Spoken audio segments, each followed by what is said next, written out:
Hello YouTubers, I'm hoping I can make this video easier for people that have just purchased the GF-25 12 gauge shotgun from G-Force Arms. This shotgun is really amazing. It looks like it's based on an AR platform. Apparently they wanted to mimic the look of the upper and lower receiver. What I'm going to do for you guys today, because this is not anything like you've ever had before, this is gas piston driven. It has seals built into the handguard slash barrel shroud here. So I want to show you the breakdown of this so you're not intimidated by buying this firearm and having it as just a fun plinker for sure, or even just as a good home defense shotgun. Overall length, it's about 36 inches, about 3 feet. I did end up getting the red dot sight for it. But there's a lot of complications that I see with people that own these that don't show you or tell you things with everything on this firearm. So let's begin the disassembly process. I want to show you how that process works since it's a little different and it's not your average breakdown. There is no buffer system in the stock at all, so you don't have to worry about that. But getting this apart, people seem to overcomplicate it online from videos that I've seen. I'm going to show you a fast and complete breakdown. I thought personally it was going to be a nightmare when I first bought the shotgun. And if I call it a rifle, I apologize. It's very easily confused with a rifle aside from this big old ejection port. So let's get started. I don't want to hold you up, and then I'll give you some more details here. I know your time is very important. I don't want to sit here and do all the time. Unique feature, this barrel shroud has a detent pin on a plate right underneath of it, so this only unscrews. Now I put this on here kind of tight just because I didn't want it to come loose in any way, shape, or form while I was firing the shotgun. And yes guys, no matter what, this shotgun is a very high recoil shotgun, so if that turns you off from buying it, you know, I don't know what to tell you there, but even with 75 rounds through it the other day and bruising, it felt good to me. So this shroud comes off just like a silencer, just like you're unscrewing a silencer. That shroud comes off. Okay, now you're thinking, oh, this barrel's going to come right out. That's not how it works on this. So we're gonna pull this detent out. I'm going to show you the whole shroud of the thing comes off. And you can leave this black piece in here. It comes out, but you can leave it in there. That never has to come out of there. But there's the detent pin for the barrel shroud, and the barrel shroud is fairly heavy. It looks like it's anodized aluminum, but you can see the grooving here on the end of the shroud that locks into that detent pin when you screw it down. So just don't over beef it on there. I don't know if this is all one solid piece construction where the threads are and everything, especially with this lip here. I don't know if it's a cast piece or not, so just be careful when you're going about doing that. Okay, so the next step, you're going to come here on the firearm. We're going to set that aside, and then we're going to sit here. Let's see, what did I do the last time here? So what I did the last time is I unscrewed this big black bolt. You only want that on hand tight. This big black nut right here, you only want that on hand tight. That's what holds the piston assembly together. Pull that off of the end of the barrel. Then you're going to take your piston assembly, you're going to pull it back. And you saw that black piece pop out. You're going to pop these out. These are retainers. Very important, retainers and seals. So you're going to take those out. And yes, this is dirty. I am going to clean it up, but not during the video because nobody wants to see anybody clean a firearm. Now, one thing I discovered, and I'll show you this once I get it out. You definitely have to remove this, and I have it out a little bit right now. I didn't pop it all the way back in, but to get it out, it has to be in this position here.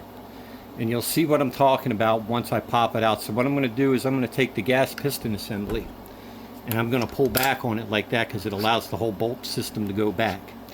Okay, maybe I could do this while it's on camera. I don't know. We'll see. It's a little tight. So we want to get it back to like right about there, and then you should be able to pull this thing right out of there.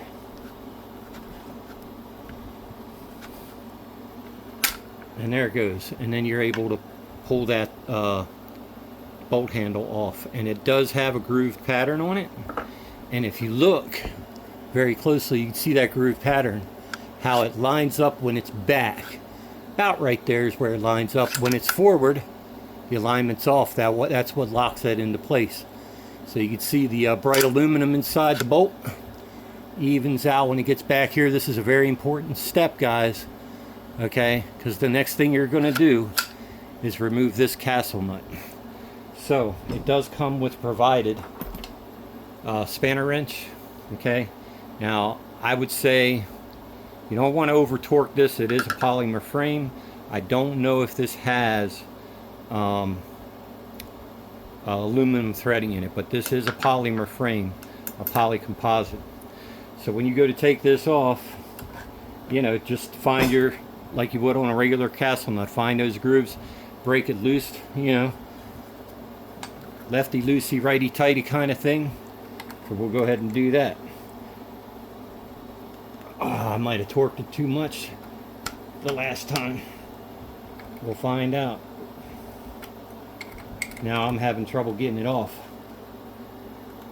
I think I over torqued mine. But that ain't gonna be good. Alright, so let's try to get this off. No, I might be going the wrong way. That's what I think I might be doing. Yep. See, look at that. All these retards on YouTube, and I end up becoming one of them. I feel welcome to the club today, guys. So yeah, I was going the wrong way. So we'll torque that the opposite way now, since I know I was making a mistake.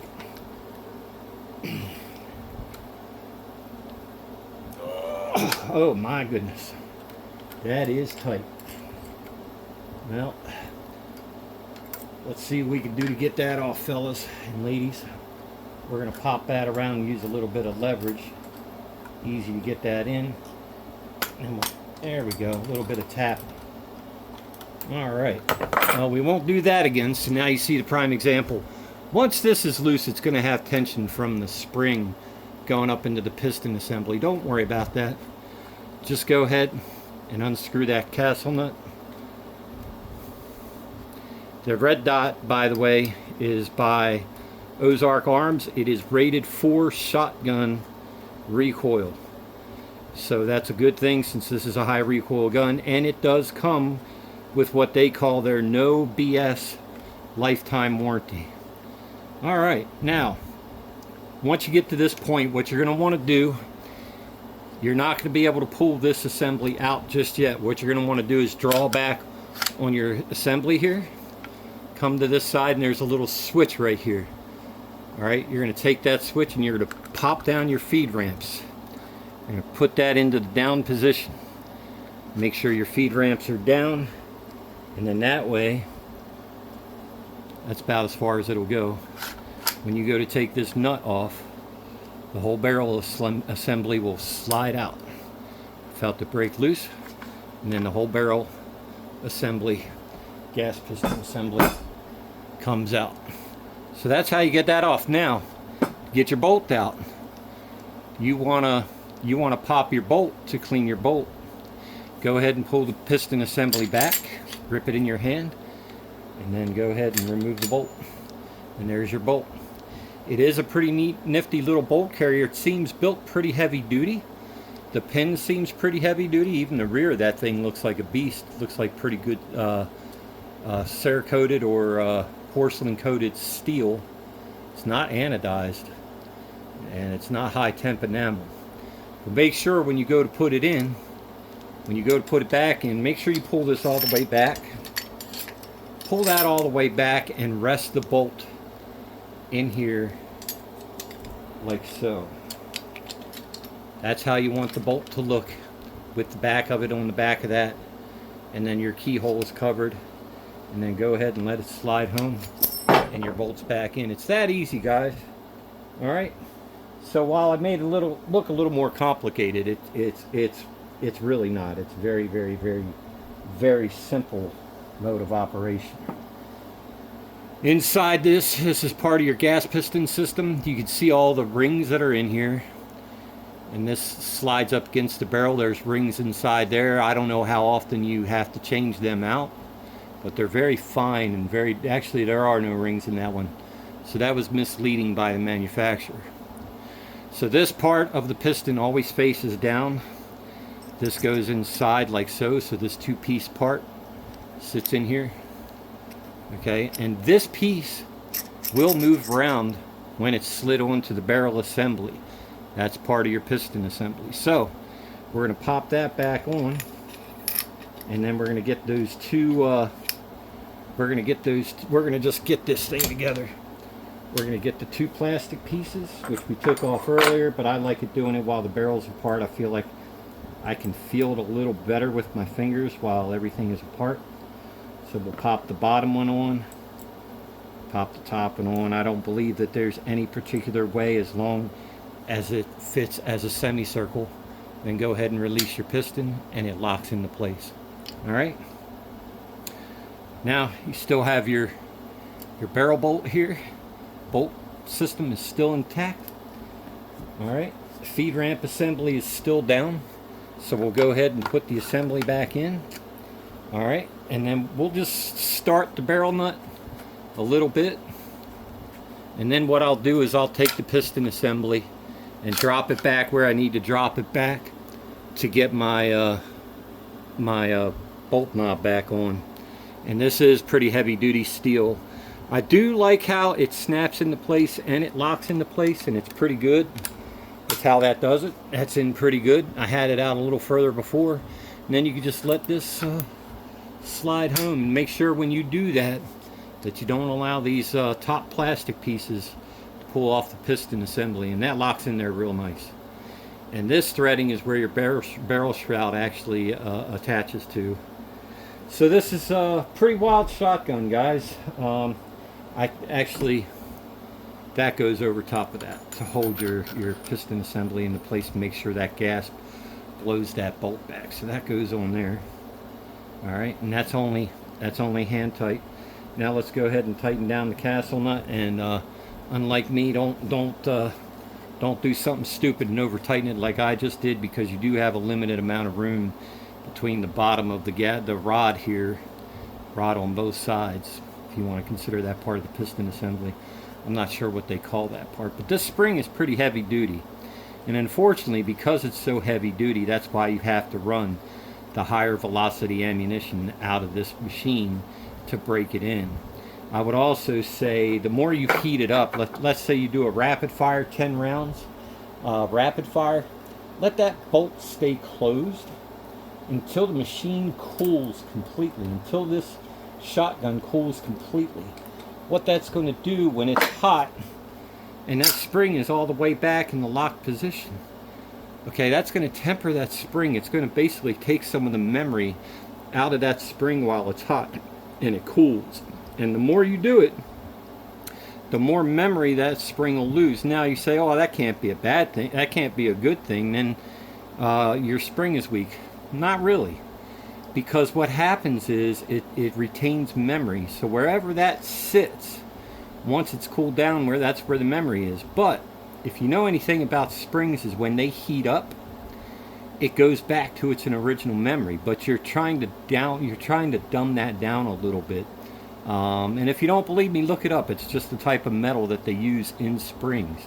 So you're trying to dumb down the memory. That way you can avoid having to run 1400 feet per second ammo out of this firearm all the time. Okay, so once you get that all back together, you're going to open your bolt, click your feed ramp back up. That's a very important step. If you try to cycle this with that down, you're going to break your feed ramps, jam the rifle up, quite possibly cause a catastrophic failure. So make sure your feed ramps are back up in the up position. Go ahead and let that back down. Get your barrel shroud with your front sight on there. And I dropped the retainer ring on there, off there.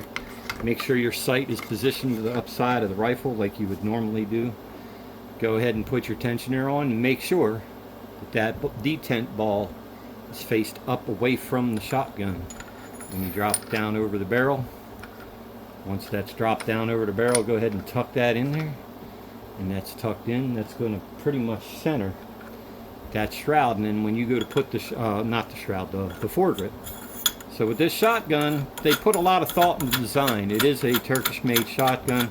I'm going to show you how to put the appropriate torque on there. I am going to take this back apart since it's pretty simple. It's definitely not your regular AR, but you know, if you have to pause parts of the video or listen to me ramble about this thing, you can do so, but we're going to tighten that. I don't care. This serves no purpose other than a retainer for your handguard and part of the gas system. That's all that serves.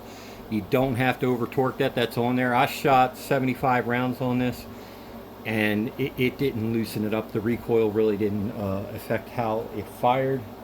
However, the one thing I did find when I went to go disassemble this the first time is the castle nut on barrel threading was fairly loose.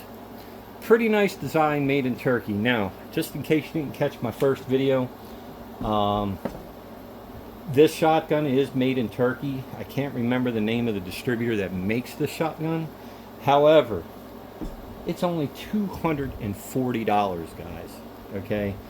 Now, in my previous video, I mentioned about the 10-round magazine. The magazine I bought, I think, is garbage.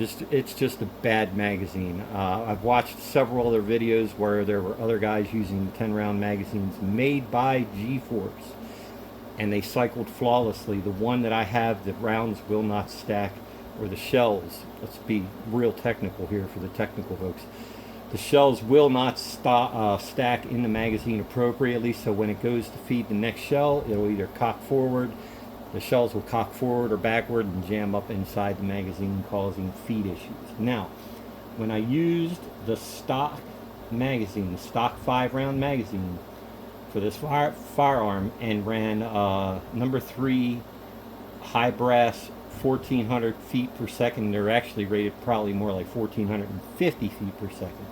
Not a single jam up. Not a single jam up. Now, I also mentioned that the safety will catch your finger.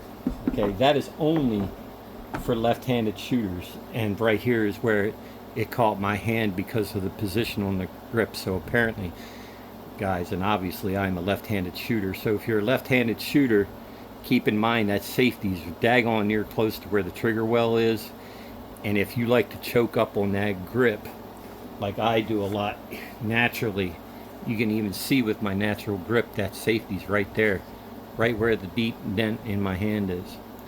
So what I'm going to do is I'm going to contact G-Force to see if I can get a left-handed safety, or if this one can be switched around. When I had this apart, I did look to see if the fire control group is like the AR-15, but it is modeled after, but the positions of your retainers here probably would not allow for a trigger upgrade.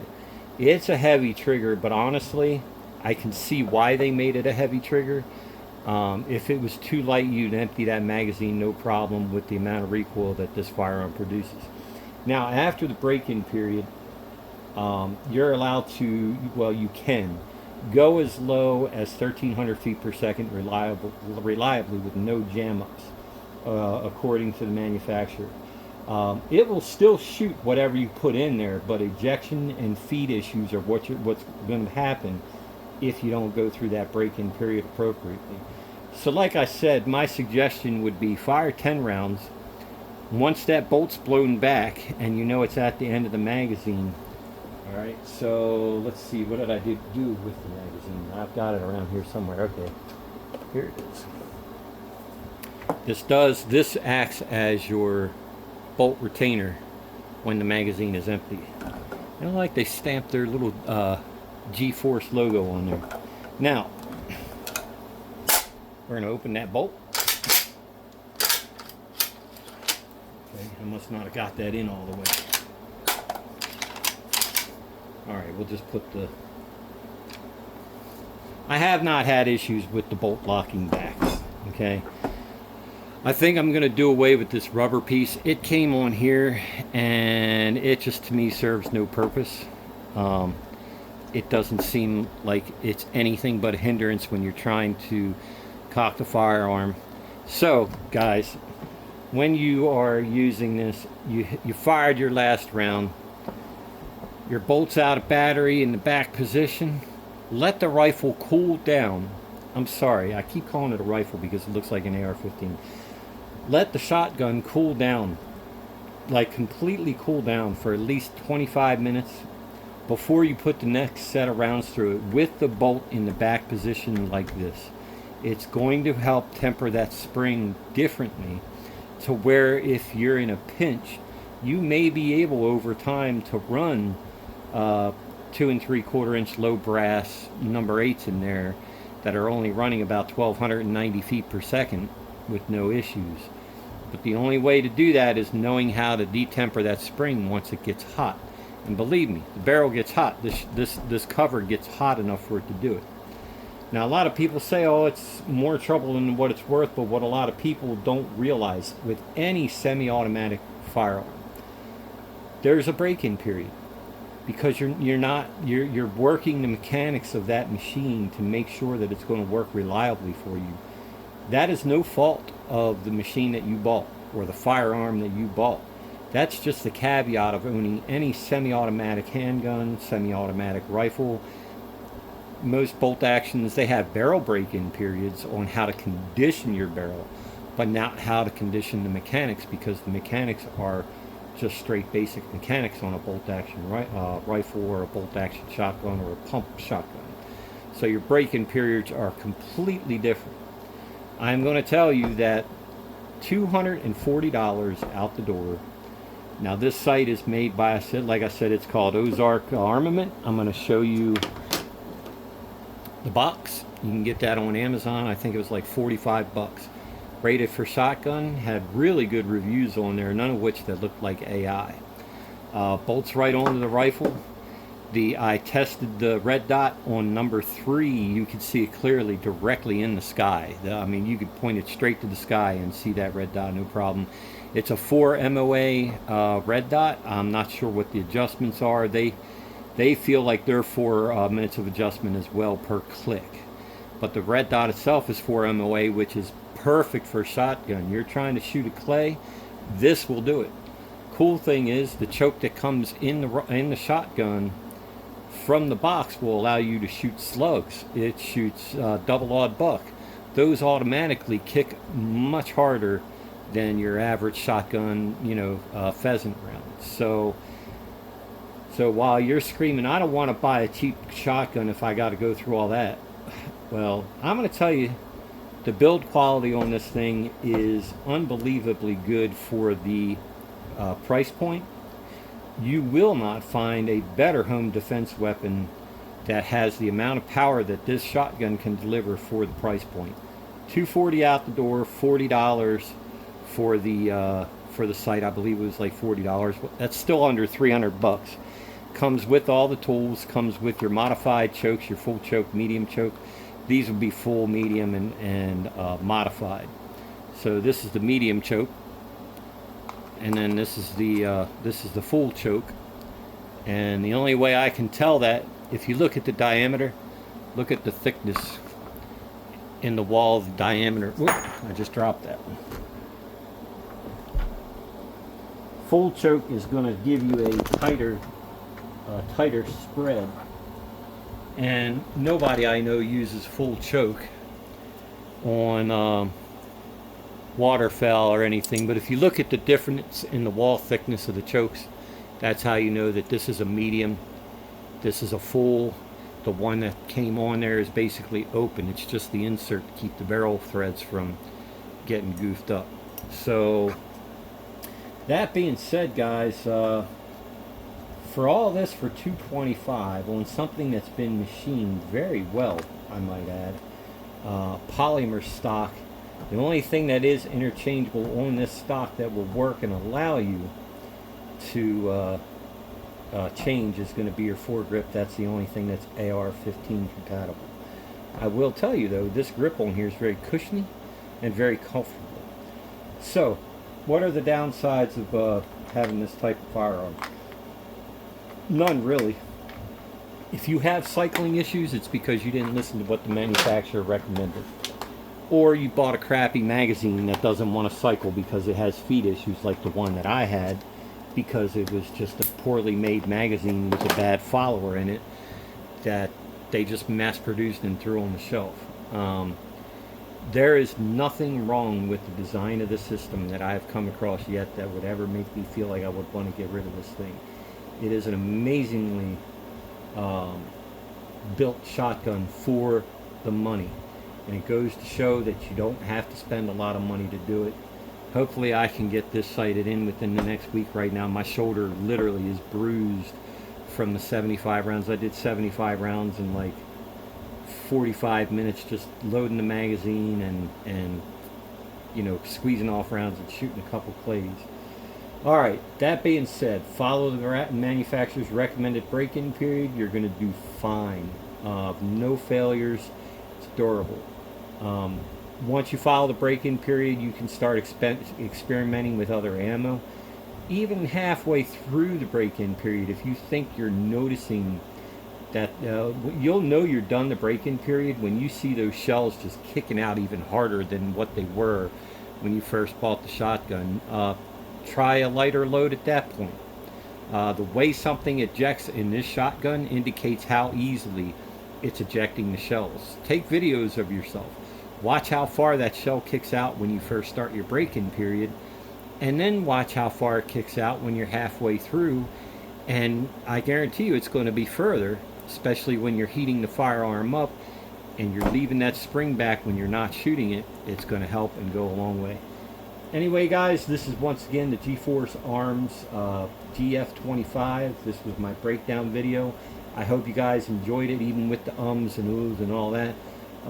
Highly recommended shotgun for the money. Can't beat it, guys.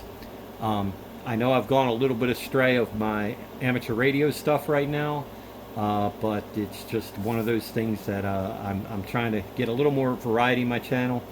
And hey, survival, that's good for squirrels and pigeons and doves and stuff in survival type scenarios. Maybe later on we'll have some more ham radio videos, but for today, I hope you enjoyed it. I hope you learned something about this firearm, and good luck on your purchase if you decide to buy one. From a 40-year shooter, good luck everybody. Have a nice day.